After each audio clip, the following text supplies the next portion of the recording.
Supreme court আজ অভিষেক বন্দ্যোপাধ্যায় সংক্রান্ত মামলায় 3টি গুরুত্বপূর্ণ বক্তব্য জানিয়েছেন, কিন্তু সেগুলি বিকৃত আকারে প্রচারিত হচ্ছে এবং খুব বিকৃত আকারে সেগুলি বিরোধীরা অপব্যবহার করার চেষ্টা করছে। সুপ্রিম কোর্ট আজকে যা মূল বলেছেন তার 3টে পয়েন্ট হচ্ছে জরুরি।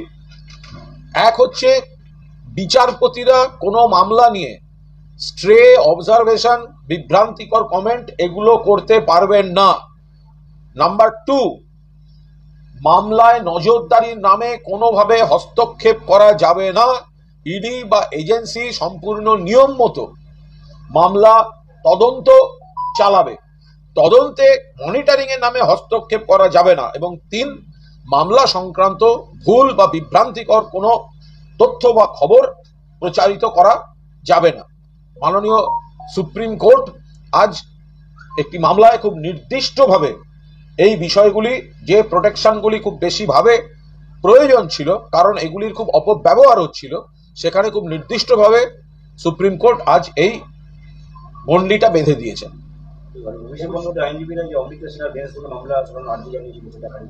মূল যে কারণগুলো বলা হয়েছিল সেই কারণগুলোতেই তো প্রোটেকশন দিয়েছেন।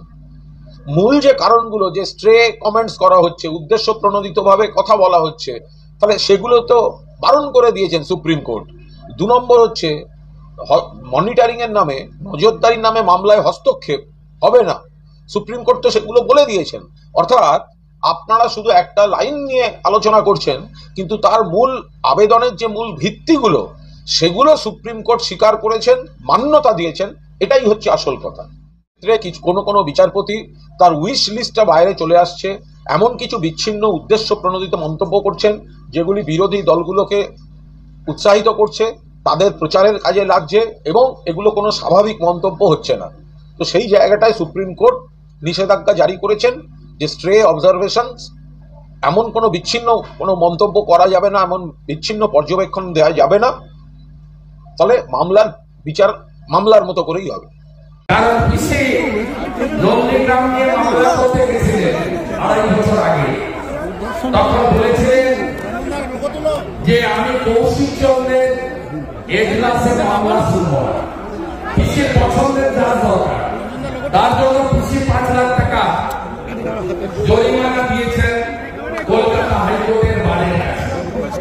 ঠিক পিসি যেমন বাড়ি তো হয় না, যেমন ধার তেমন মাস। তাই পিসির ভাইপো সুপ্রিম কোর্টে গেছিলেন, তিনি কোটি কোটি টাকা খরচ করে ব্যারিস্টার বড় লয়ারদের দান করিয়ে যাতে অমৃতা সিনহা মহোদয়া মাননীয় বিচারপতি তার এজলাস শোনার পছন্দ নয়, অন্য জায়গায় নিতে হবে। সুপ্রিম কোর্ট স্বাভাবিকভাবে কোন ব্যক্তির ইচ্ছাকে স্বীকার না করে বিচার ব্যবস্থার যে গরিমা আছে তাকে বজায় রেখেছেন এবং দুগালে দুটো থাপ্পড় খেয়ে আবার